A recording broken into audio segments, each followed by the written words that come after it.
Hola a todos, este video es de la materia de español y continuamos con el proyecto de exponer un tema de interés. Ya que tuviéramos toda la información, ahora sí viene organizarla y escribir nuestro texto expositivo, o también le llamamos guión de exposición, que es el que nos dice qué es lo que vamos a estar exponiendo o explicando y el orden en que lo vamos a decir. Para realizar este guión de exposición vamos a retomar lo que ya habíamos comentado acerca de las estrategias para recuperar información. Hablamos de la cita textual, que es cuando copiamos de una fuente el texto exactamente igual a como viene en ese libro o en esa página de internet. Aquí les muestro nuevamente el texto original como está en el libro o en la página o en la revista o en la lámina, y vemos que donde dice cita textual está escrito exactamente con las mismas palabras. La única diferencia es que este texto donde dice cita textual está entre comillas. Bueno, las comillas le indican a la persona que lee un texto que ese párrafo o esa parte fue tomada tal y como venía en el texto original. Pues regularmente cuando nosotros hacemos un trabajo de exposición, tratamos de explicar o de comentar la información con nuestras propias palabras, a nuestra manera, con palabras más simples o más sencillas para que la gente pueda entenderlo con mayor claridad. La otra forma de escribir es la respuesta parafraseada, que es cuando de la información original que está en la fuente, nosotros cambiamos algunas palabras para que esto sea un poco más claro, un poco más coloquial, o sea, más simple para las personas que lo leen y que tal vez no son tan conocedoras del tema que estamos exponiendo. Vemos aquí en los ejemplos que estaban subrayadas algunas palabras, por ejemplo, rechoncho, que es la que está subrayada con rojo en el original, y en la paráfrasis dice regordete, que significan cosas similares, que está llenito, gordito. Después tenemos con color verde espeso y suave en el original, y en la paráfrasis abundante y terso, que son palabras que son sinónimos uno de otra. ¿Sí? Abundante es sinónimo de espeso y suave es sinónimo de terso. Y por último tenemos en color morado que dice las orejas peludas y redondeadas, y en la paráfrasis dice sus orejas están cubiertas de abundante pelo en una cabeza grande y redonda. ¿Sí? Ahí, si se fijan, la última oración, lo que está después del punto, se escribe en esa línea y se modifica el orden de las palabras. Aquí primero en la paráfrasis habla de las orejas y en el original habla primero de que la cabeza es grande y redonda. Entonces todo esto es válido de hacer en una paráfrasis. Y la siguiente es la respuesta construida, que es algo muy parecido a la paráfrasis, solamente que dice que vamos a redactar con nuestras propias palabras la información de dos o de más textos. O sea que vamos a hacer paráfrasis de información de dos libros o de dos fuentes, y las vamos a escribir con nuestras propias palabras y las vamos a combinar para crear un solo texto.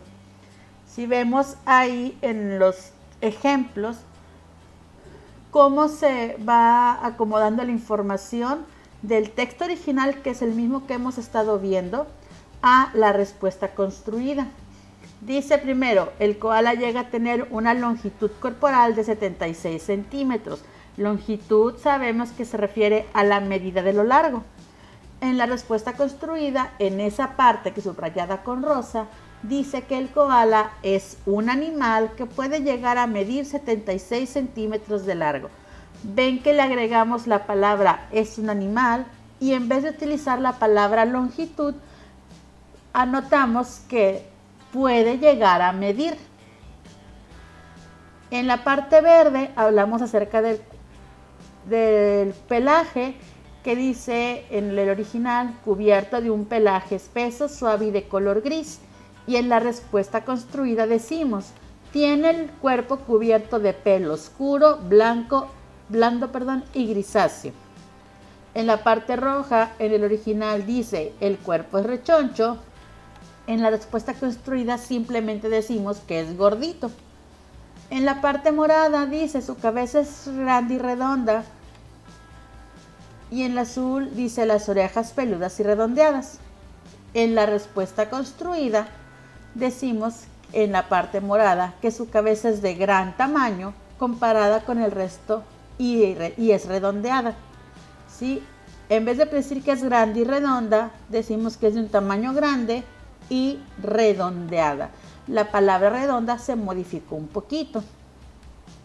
Igual lo mismo ocurre en el renglón azul, donde dice sus orejas tienen mucho pelo y también son redondas. Si agregamos la palabra también, porque ya lo utilizamos antes en el renglón morado. Entonces, todo esto nosotros lo podemos modificar utilizando algunas palabras y elementos para ayudarnos a construir o a combinar y crear un párrafo nuevo. Vamos a empezar. En la página 16 de nuestro libro nos pide como una actividad que nosotros identifiquemos qué tipo de respuesta es la que se está dando en cada uno de los párrafos.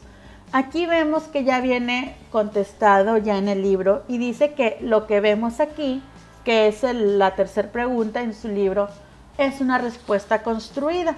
Vemos que está compuesta de 2 párrafos, ¿sí? Entonces quiere decir que se buscó información en varias partes y en un libro se encontró una parte de la información y en otro libro se encontró la otra parte, que es la que nos ayuda a complementar y a que haya más información sobre el tema y podamos explicar más cosas a nuestros compañeros. Vamos a ver las siguientes 3 preguntas que no están contestadas en su libro. Esta es la primera pregunta que dice, ¿cuántas especies de animales viven en el mar?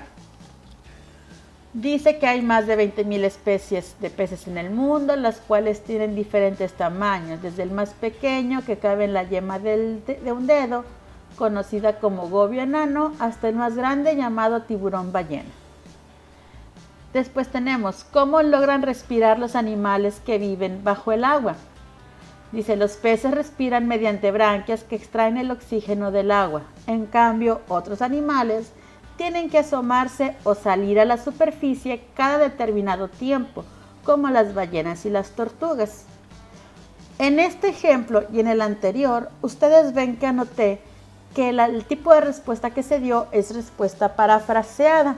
Recuerden que esa es cuando nosotros escribimos con nuestras propias palabras la información de un texto.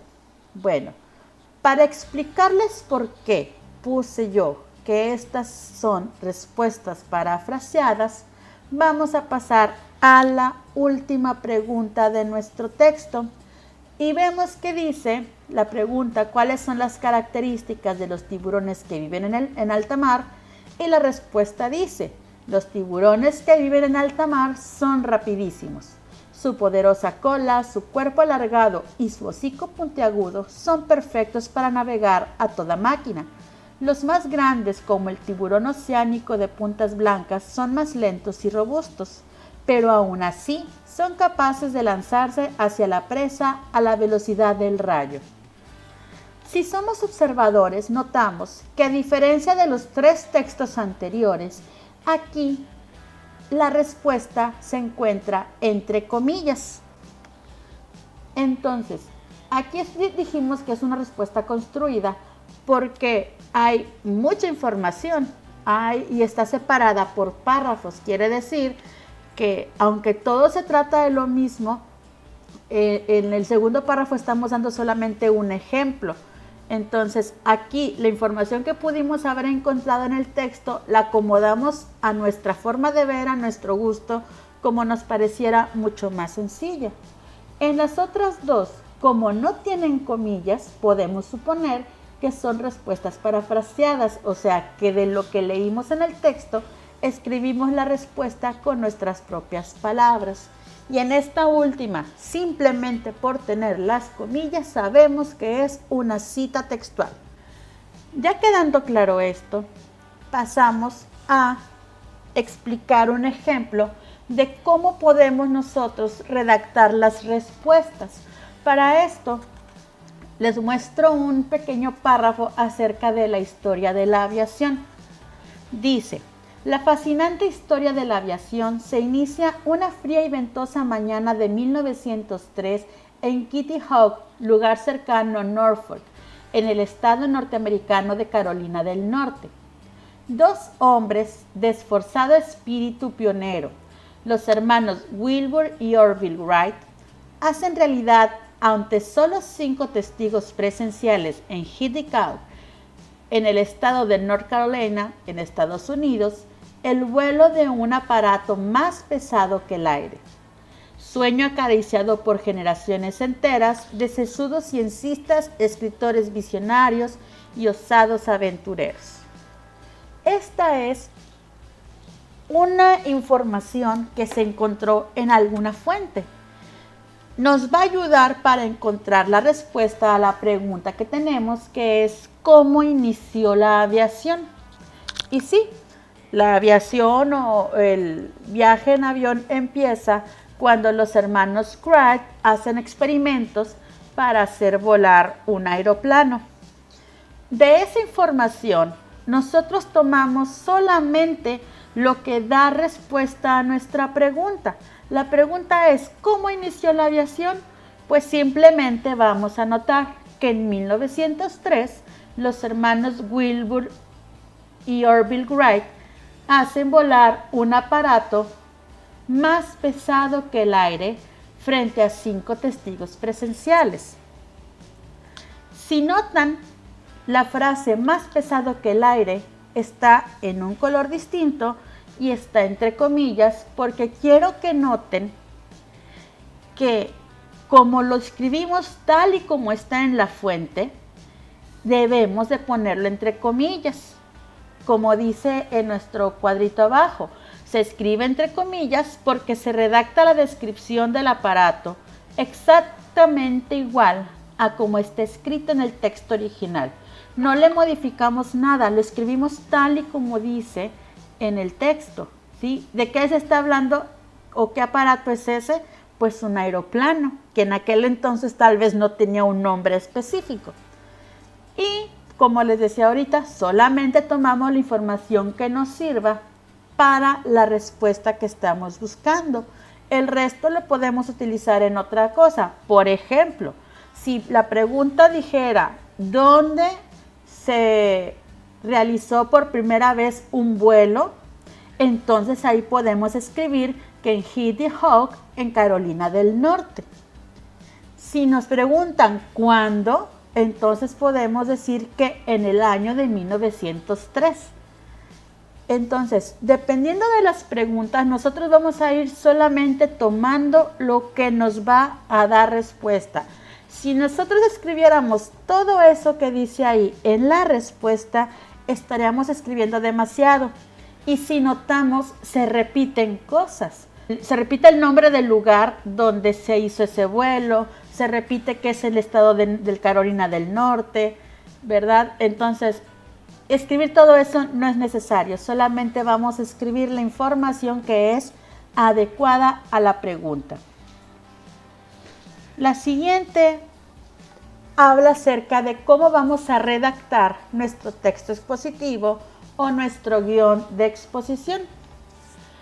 Es lo que les decía hace un momento cuando hablábamos de las paráfrasis y respuestas construidas. Cuando en los textos se encuentra información repetida o complementaria, a veces es necesario cambiarla para que se escuche mejor.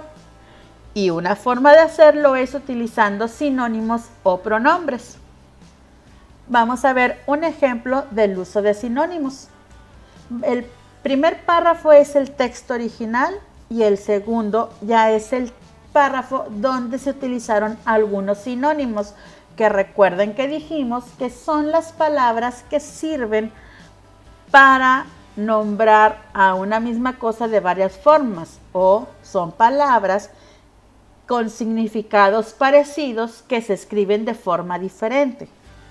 El párrafo original dice así: la historia del automóvil recorre las tres fases de los grandes medios de propulsión: vapor, electricidad y gasolina. El primer automóvil a vapor es el carromato de Nicholas Gugnot, demasiado pesado, ruidoso y temible. El segundo automóvil es el triciclo de William Murdoch, movido por una máquina de Watt, que data de 1784. Si notan, la palabra automóvil se repitió 3 veces. Es gramaticalmente incorrecto escribir una palabra tantas veces, por lo cual se usan los sinónimos. En el segundo párrafo vamos a ver con qué palabras fue sustituido. La historia del automóvil recorre las 3 fases de los grandes medios de propulsión: vapor, electricidad y gasolina. El primer vehículo a vapor es el carromato de Nicholas Gugnot, demasiado pesado, ruidoso y temible. El segundo coche es el triciclo de William Murdoch, movido por una máquina de Watt, que data del año 1784. Como ven, la palabra automóvil, que en el texto original se repetía 3 veces, en el texto parafraseado cambiamos 2 de esas palabras, una por vehículo y la otra por coche. ¿Sí? Esto es sustituir palabras por sinónimos, usar palabras que signifiquen lo mismo, pero que se escriban de diferente manera. Y bien, vamos con la siguiente información, que es una descripción de lo que son sinónimos. Te voy a dar un momento para que la copies a tu cuaderno. Mientras tú copias, yo la leo, y si te falta tiempo, le pones pausa al video. Los sinónimos. Una estrategia que se puede emplear para evitar la repetición de palabras durante la redacción de una paráfrasis es el uso de sinónimos. 2 o más palabras son sinónimas cuando significan algo parecido o equivalente en un contexto determinado. Las palabras sinónimas se refieren a sustantivos, como escuela, colegio o academia, que las 3 significan exactamente lo mismo. Y los sustantivos, recuerden, son los nombres de los objetos, las personas, los animales, etc. También hay sinónimos adjetivos como contento, alegre y risueño, que son formas de estar o de ser. Hay sinónimos de verbos como caminar, andar o recorrer, que son palabras que significan lo mismo. Y de adverbios como eternamente, siempre y perpetuamente, que quieren decir todas que por un tiempo demasiado largo o que nunca se termina. Si te falta tiempo y aún no terminas de copiar, en este momento puedes ponerle pausa al video. Bien, ya que terminaste, vamos a pasar a la siguiente diapositiva, donde te voy a comentar acerca del uso de los pronombres. Este es un ejemplo. De igual manera, tenemos la parte original en el primer párrafo y en el segundo cómo fue sustituido por un pronombre. Después de esto vamos a tener una explicación de lo que son los pronombres. Párrafo original.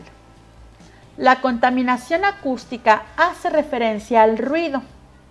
Cuando el ruido se convierte en un sonido molesto que puede llegar a producir problemas psicológicos bastante nocivos para una persona, como depresión, ansiedad, estrés o insomnio.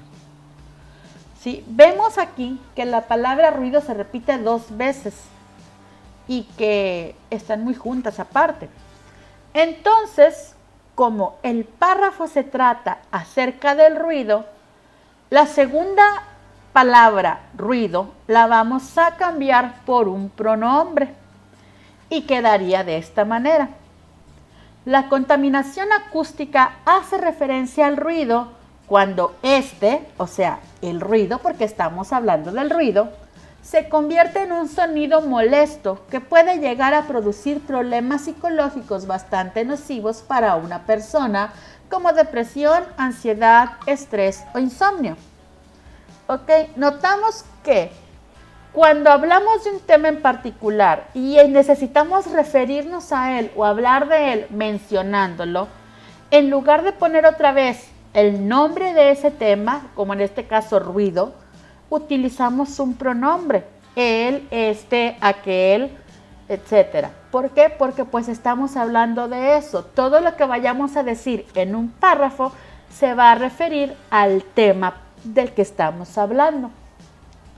Y aquí les dejo también una información muy importante que es necesario que copiemos al cuaderno para que podamos tener la información para consultar en otro momento, porque estas son estrategias que vamos a utilizar muchas veces cuando realicemos redacciones. De igual manera, mientras tú lo copias, yo lo leo y si te hace falta tiempo, ponle pausa al video. Otra estrategia utilizada en la redacción de paráfrasis es emplear un pronombre para sustituir una construcción nominal. Claro, una construcción nominal es simplemente una frase o una oración donde viene incluido un sustantivo. Y así evitar repeticiones. A diferencia del sustantivo y del adjetivo, el pronombre carece de significado propio, lo adquiere según el contexto, como en este caso del ejemplo que utilizamos la palabra este. Si solamente decimos este, pues nos podemos referir a muchas cosas, pero como lo estamos utilizando dentro de un párrafo donde se habla del ruido, entonces el pronombre este adquiere el significado de este ruido. Los pronombres se utilizan para señalar seres o cosas que se encuentran presentes en el momento de hablar o para remitir a algo que se ha mencionado antes. Los pronombres se clasifican en personales, que se refieren a las personas, como los que ya conocemos: yo, tú, él, me, nos, sí, la, los, les, él, nosotros, ustedes, ellos, etc. Los demostrativos, que señalan una posición, como esta, esos, aquellos, este, estos, esas, aquellos, aquellas. Pronombres numerales, que expresan cantidad, como mucho, poco, todo, nada. Relativos, que indican la relación con un antecedente, o sea, que ocurrió antes, algo que ya se mencionó, como qué, cuál, cuánto. Los posesivos, que denotan pertenencia, como mío, tuyo, suyo, suya, nuestros, nuestras. O los indefinidos, que sustituyen nombres de personas que no están bien identificadas, como por ejemplo alguien, algunos, bastantes. ¿Sí? Entonces, podemos sustituir el nombre o el sustantivo por una palabra que nos haga referirnos a ese sustantivo que ya no queremos mencionar, porque si no el texto se vuelve repetitivo y aburrido. Bien. Si todavía no terminas de copiar porque es un poquito largo, en este momento ponle pausa al video. Ya que terminaste, pasamos a la siguiente diapositiva, donde nos habla acerca de los conectores o nexos que nos sirven para unir ideas o un párrafo con otro. Hay algunos que son los más comunes que utilizamos, como y, ni, que, pero, aunque, sin embargo, porque, ya que. Como ejemplo tenemos 3 oraciones que están de forma independiente. La primera oración dice, la anorexia se caracteriza por el temor a aumentar de peso. Incluye una percepción distorsionada del propio cuerpo. Esa es la segunda oración. Y la tercera dice, hace que el enfermo se vea gordo aun cuando su peso se encuentra por debajo de lo recomendado. Son tres oraciones que que se encontraron a lo mejor en páginas o libros distintos, pero que nosotros vamos a crear un solo párrafo que incluya esas tres ideas. Y lo vemos en el segundo cuadrito beige. Ahora vemos que se agregaron algunos de los nexos que vimos en el cuadrito de ejemplo, en el globito de diálogo.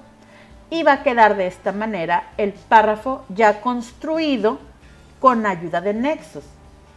Dice, la anorexia se caracteriza por el temor a aumentar de peso e incluye una percepción distorsionada del propio cuerpo, ya que hace que el enfermo se vea gordo aun cuando su peso se encuentra por debajo de lo recomendado.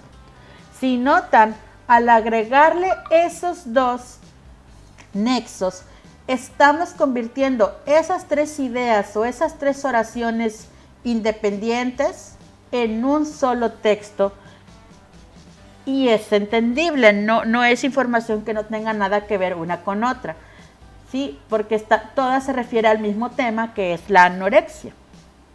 Bueno, vamos a pasar a la siguiente información también que les voy a pedir copien en su cuaderno y que dice que los nexos son palabras o expresiones cortas que relacionan dos vocablos, dos oraciones o dos enunciados.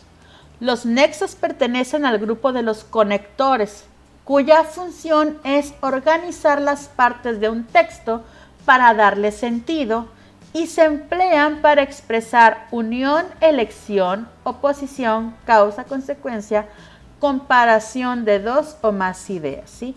Estas palabras, estos nexos nos van a servir para decir, unir dos oraciones, como en este caso que vimos en el ejemplo, para hablar de cosas contrarias. Por ejemplo, ¿qué te gusta más? ¿El melón o la sandía? ¿Sí? O como nos sirven como para hablar de causas y consecuencias, como por ejemplo, el niño se cayó porque iba corriendo muy rápido, ¿sí? Utilizamos la palabra porque para unir dos ideas, una, que el niño se cayó, y la otra, el niño corría muy rápido. Y bueno, vamos a ver cuáles son los nexos y qué indica cada uno. Tenemos nexos de unión, o sea, para unir oraciones, que son los que ya comentamos anteriormente, y, ni, que. De selección, como el que les mencioné de ¿qué quieres, melón o sandía? Que son la O y la U, que son para seleccionar o tomar una decisión entre dos opciones. De oposición, o sea, para decir algo contrario a lo que ya se mencionó. Por ejemplo, está bien bonito el vestido, pero está muy caro, ¿sí? Ahí que queremos, sabemos que el vestido es hermoso o que el videojuego está bien padre, pero a lo mejor cuesta mucho y por eso no lo podemos comprar. Entonces, aquí utilizamos nexos de oposición, que son pero, más, si no, aunque, sin embargo y no obstante. Por ejemplo, el día está bien bonito aunque esté lloviendo, ¿sí? Quiere decir que aunque haya una situación que no es del todo positiva, pensamos que el día es lindo. También tenemos nexos de causa, que son por qué, pues y puesto que. De consecuencia, que son luego, con que, pues, por tanto y en consecuencia. Y por último, de comparación, como y así como. Estos últimos también son muy comunes que en el uso que le damos. Por ejemplo, podemos decir, yo quiero tener un carro como los de las actrices de la televisión, ¿verdad? Estamos haciendo una comparación o estamos dando una idea de lo que queremos, tomando como referencia algo que ya se ha visto o algo que es conocido. Si aún no terminas de copiar la información, en este momento puedes ponerle pausa al video. Ya que terminaste, pasamos a la siguiente parte, donde seguimos hablando de la redacción del texto expositivo, y en este momento vemos las 3 partes que debe de tener ese texto. ¿Sí? Debe tener una introducción, donde se describe de forma corta de qué se trata el tema y el propósito, y nos invita a seguir con la lectura. En el desarrollo, que es la parte más extensa, hay varios párrafos, temas y subtemas, y se expone y desarrolla la información que se está exponiendo. Cada párrafo presenta una idea importante que se apoya en otra información o elementos secundarios.